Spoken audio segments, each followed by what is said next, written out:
Hey guys, so a quick video on how to replicate a peplum from a ready-to-wear top. I had a reader recently contact me with these two pictures. She's wanting to replicate this high-low peplum. So I'm going to go ahead and show you how to do that. Here's the back of the peplum. It has an exposed zipper on the top, even though it's not required in a knit garment to have that zipper, so it's really just aesthetic. Now I have a similar top in my wardrobe that I made a while back, so I'm going to demonstrate using this top, which is pretty similar on the front. And then on the back, I also happen to have an exposed zipper, which is completely faux. It's just there for looks. It doesn't serve a function. It doesn't even open up, actually. I top stitched that, so it's really just there for fun. Okay, now if we open up the peplum, you can see that there's the top peplum and the back peplum, and they're seamed together by the side seams.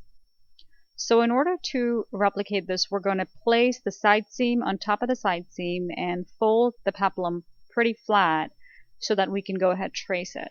So side seam on top of side seam, and then flatten out the peplum so we can trace it. So the tools you're going to need for this, I have some tracing paper, scissors, I have some sewing pins, a measuring gauge, and I also have a tracing wheel and some pens. So that's all that you're going to need. Go ahead, cut out a piece of paper that is bigger than the pattern you're trying to trace, and then go ahead, lay your folded peplum on top of that. The next thing we're going to do is go ahead and get all our sewing pins out, and we're going to start poking pins along the side seam, along the waist seam, along the fold of the peplum, and on the hem of the peplum. So we're basically just creating a boundary for what the pattern piece would look like without seam allowances. So once that is done, I take out all the pins and I use my pen to mark all the perforations to create a shape for the pattern.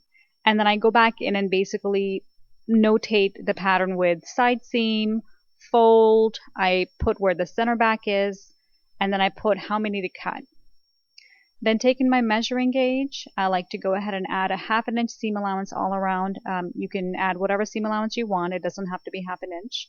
And if you don't have a measuring gauge, you can use a regular ruler to add your seam allowance. Once that is done, this is what my pattern looks like for the back of the peplum.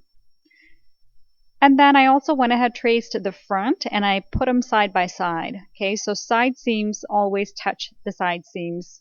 And what you can do now is you can go ahead and add a notch if you want. However, this pattern is pretty simple, so you don't absolutely need one. So this is the exact same method you're going to use even if you had a high-low peplum, but here's the difference. If you had a high-low peplum, on your center back, your peplum is going to be longer, in this example 11 inches. And if you had a high peplum on the front, it would be shorter on the center front. So in this case, I have 8 inches. That's the only difference between a high-low peplum and a regular peplum. And then, of course, my kid joined in to play, so now it's coloring time. So I hope this helped you, and see you next time. Thank you.